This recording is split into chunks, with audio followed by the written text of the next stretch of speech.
حریص اور لالچی گدھوں کو اقتدار کے سنگھاسن پر بٹھانے کے لیے تاکہ اس میں کوئی رکاوٹ نہ رہے اور جو انٹرنیشنل میڈیا ہے وہ بھی اس کو رپورٹ نہ کر سکے، اب اس قسم کی پابندی جو ہے وہ زیر غور ہے۔ بہرحال ہم اس پابندی کی نہ صرف مخالفت کریں گے بلکہ اس کو اگر سینٹ یہ قرارداد جو ہے یا اس پر قانون سازی کی جاتی ہے تو انشاءاللہ تعالیٰ اس کو چیلنج بھی کیا جائے گا۔ اس کے ساتھ ساتھ ناظرین، پنجاب میں صورتحال جو ہے، جیسے وہ جب یہ پی ڈی ایم کا وارداتی ٹولہ برسر اقتدار تھا اور اس کے بعد پھر محسن نقوی صاحب آئے تھے، تو پنجاب میں صورتحال میں کوئی تبدیلی نہیں ہوئی۔ پاکستان تحریک انصاف کے بانی جو ہے عمران خان صاحب کی ہدایت پر آج ہفتہ کو ملک کے مختلف شہروں میں ایک پرامن احتجاج کیا گیا۔ لاہور میں، ملتان میں، بہاولپور میں، پاکستان کے مختلف شہروں میں یہ احتجاج ہوا، اور آج لاہور کے ہی جی پی او چوک سے مریم نواز اور علیم خان کے مقابلے میں الیکشن لڑنے والے جو میاں شہزاد فاروق اور حافظ نعمان جو تھے ان کو جی پی او چوک سے گرفتار کیا گیا۔ سابق سیکریٹری سپریم کورٹ بار ایسوسی ایشن آفتاب باجوہ کو بھی جی پی او چوک سے گرفتار کیا گیا۔ اسی طرح بہاولپور میں بھی پرامن ریلی پر تھانہ صدر کے وہاں کے جو ایس ایچ او ہیں انہوں نے تشدد کیا اور گرفتاریاں بھی کی ہیں۔ اسی طرح ملک کے دیگر شہروں میں جو ہے وہ بھی پاکستان تحریک انصاف کے پرامن جو ان کا پروٹیسٹ تھا، جو احتجاج تھا، اس پر جو ہے وہ لاٹھی چارج بھی کیا گیا اور لوگوں کو بھی گرفتار کیا گیا۔ یعنی حکومت تبدیل ہونے کے بعد بھی وہ لوگ جو اپنے آپ کو سیاسی کہتے ہیں وہ اپنے مخالفین کا پرامن احتجاج بھی برداشت نہیں کر سکتے۔ بنیادی طور پر یہ بھی وہ فاشسٹ سوچ ہے، یہ بھی اسی فاشسٹ حکومت کا تسلسل ہے جو پہلے تھی، اور اب بھی سارے اقدامات جو ہیں وہ وہی کیے جا رہے ہیں، رعایت نہیں کی جا رہی پاکستان تحریک انصاف کے ساتھ ساتھ۔ اور ایک وقت جو ہے وہ بہرحال میں سمجھتا ہوں دور نہیں ہے جب پنجاب کے آئی جی جو ہیں ڈاکٹر عثمان منصور، ان کو بھی بہرحال ان تمام تر زیادتیوں کا جواب جو ہے وہ دینا پڑے گا۔ یہ بھی قانون اور انصاف کے کٹہرے میں آئیں گا اور انشاءاللہ تعالیٰ وہ وقت دور نہیں ہے۔ ناظرین، آج چونکہ تحریک پاکستان بلکہ پاکستان تحریک انصاف یا اب سنی اتحاد کونسل کے طرف سے عمر ایوب صاحب جو ہیں انہوں نے اپنے کاغذات نامزدگی جمع کرائے ہیں، اور اسی طرح مسلم لیگ نون کی جانب سے شہباز شریف صاحب جو ہیں ان کو امیدوار بنایا گیا، تو آج بڑے ویلڈ اور قانونی اعتراضات جو ہیں وہ عمر ایوب صاحب نے اٹھائے تھے شہباز شریف پر۔ انہوں نے کہا کہ جی فارم 45 کے مطابق شہباز شریف ہارے ہوئے شخص ہیں اور وہ اس ایوان کے رکن نہیں ہیں، لہٰذا وہ اس ایوان میں وزیر اعظم کا انتخاب نہیں لڑ سکتے۔ اسی طرح پھر انہوں نے یہ بھی کہا کہ جی ایوان جو ہے یہ چونکہ مخصوص نشستوں کا بھی فیصلہ نہیں ہوا اور یہ ایوان جو ہے وہ نامکمل ہے، اور نامکمل ایوان میں وزیر اعظم کا انتخاب نہیں ہو سکتا۔ ان کے یہ اعتراضات بڑے وزنی تھے، لیکن جو اسپیکر ہیں یاز صادق صاحب انہوں نے ان اعتراضات کو مسترد کر دیا۔ اب پاکستان تحریک انصاف ان اعتراضات کے مسترد کرنے کے فیصلے کو کسی کورٹ میں چیلنج کرتی ہے یا نہیں، اس کے لیے تو بہرحال انتظار کرنا پڑے گا، لیکن ایاز صادق صاحب نے بھی بتا دیا ہے کہ وہ بھی پارشل ہیں۔ ان کو قانون کے مطابق فیصلہ کرنا چاہیے تھا کہ ظاہر ہے ایوان ابھی مکمل نہیں ہے اور تقریباً میرے خیال میں 30 کے قریب 30-35 سیٹیں جو ہیں وہ ابھی خالی ہیں، لیکن الیکشن جو ہے وہ بہرحال ہونے جا رہا ہے۔ اتنی جلدی ہے ان کو کہ نامکمل ایوان کا الیکشن کرا کے جلدی سے جو ہے وہ اقتدار کے تخت پر بیٹھا جائے اور پھر ملک کو پہلے کی طرح لوٹا جائے۔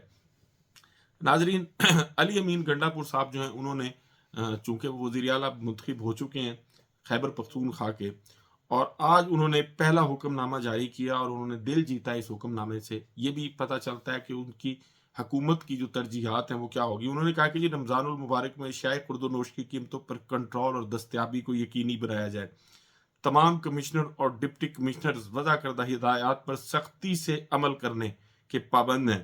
محکمہ داخلہ نے قبائلی امور خیبر پختونخوا کے ڈپٹی کمشنرز کو ایک تفصیلی مراسلہ جو ہے وہ جاری کر دیا، اور انہوں نے یہ بھی کہا کہ مارکیٹ میں مستقل معائنے اور خلاف ورزی کرنے والوں کو گرفت میں لایا جائے۔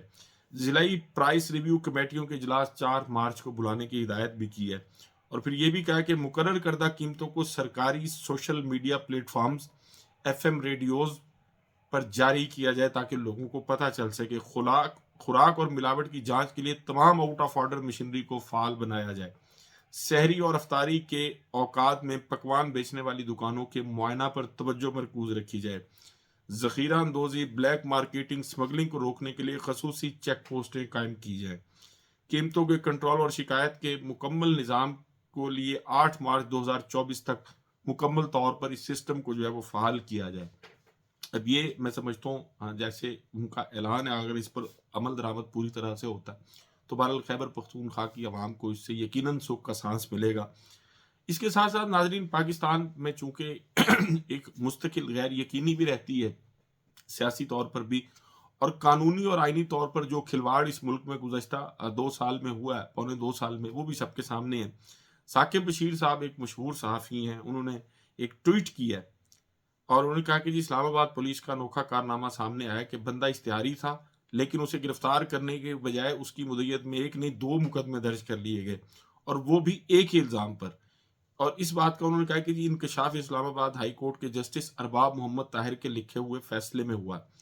توشہ خانہ گھڑی خریدنے کا دعویٰ کرنے والے دبئی میں بزنس مین عمر فاروق ظہور نے اسلام آباد کے تھانہ سیکریٹریٹ میں 2 مقدمات اس وقت درج کرائے جب وہ لاہور کے مقدمات میں اشتہاری تھے۔ ایف آئی آر میں لکھا گیا کہ جی کمپلیننٹ نے تھانے آ کر شکایت درج کرائی۔ ایف آئی اے نے رپورٹ دی ہے عمر فاروق ظہور مقدمہ میں اشتہاری ہے، کبھی پاکستان آیا ہی نہیں۔ اس بنیاد پر اسلام آباد ہائی کورٹ نے سوالات اٹھائے ہیں کہ اگر عمر فاروق ظہور خود نہیں آیا تو کیوں لکھا گیا وہ خود تھانے آیا؟ پھر کس نے عمر فاروق ظہور بن کر شکایت درج کروائی؟ اگر عمر فاروق ظہور تھانے آیا تھا تو وہ اشتہاری تھا، پولیس نے گرفتار کرنے کی بجائے مقدمہ کیوں درج کر لیا؟ اور پھر لاہور کے مقدمے میں جو الزامات تھے ان کا جواب عدالت میں دینے کی بجائے عمر فاروق ظہور کا مقدمہ درج کیوں کیا گیا؟ اگر اس طرح شروع ہو جائے کیسز کا فلڈ گیٹ کھل جائے گا، پھر ایک الزام پر قانون کی خلاف ورزی کرتے ہوئے 2 مقدمے کیوں درج کیے گئے؟ اور عدالت نے یہ بھی لکھا کہ انچارج پولیس اسٹیشن سیکریٹریٹ کی غیر معمولی دلچسپی نظر آ رہی تھی۔ یہ اختیارات سے تجاوز اور اختیارات کے غلط استعمال کا کلاسک کیس ہے۔ آئی جی اسلام آباد ملوث اہلکاروں کے خلاف تحقیقات کر کے 2 ماہ میں رپورٹ جمع کرائیں۔ اب یہ پاکستان میں پہلا نہیں ایسا واقعہ نہیں ہے۔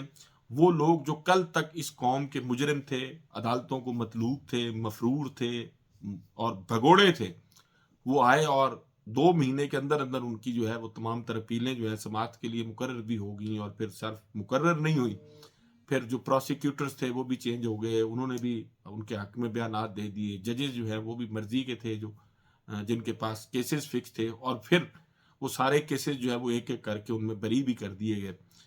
اور ایک ایسا شخص جو جیل میں تھا لیکن اس کے باوجود اس پر 200 کے قریب مقدمات مختلف پاکستان کے مختلف شہروں میں درج کر دیے گئے۔